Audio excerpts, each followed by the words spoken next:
कुलीन वंश में पैदा होकर एक बार एक पंडित संसार से वितृष्ण हो सन्यासी का जीवन यापन करने लगा।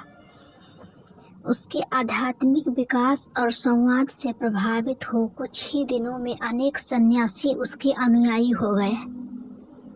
जैसे बोलते हैं कि बहुत सारे चेले हो गए। एक दिन अपने प्रिय शिष्य अजीत के साथ जब वह एक वन में घूम रहा था,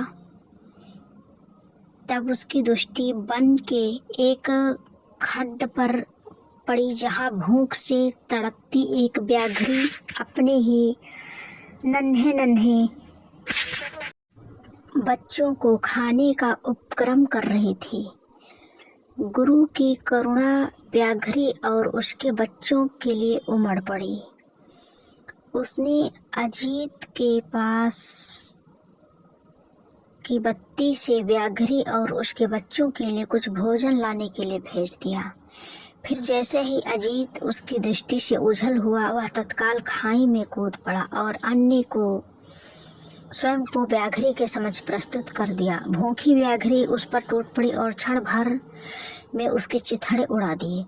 अजीत जब लौटकर उसी स्थान पर आया, उसने गुरु को वहां ना पाया। तो जब उसने चारों तरफ नजरें घुमाई तो उसकी दृष्टि खाई में बाघिन और उसके बच्चों पर पड़ी।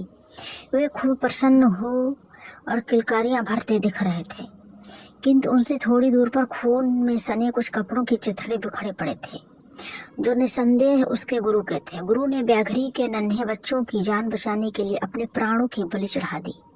गुरु की करुणा और त्याग से उसका शिष्य श्रद्धा से झुक गया।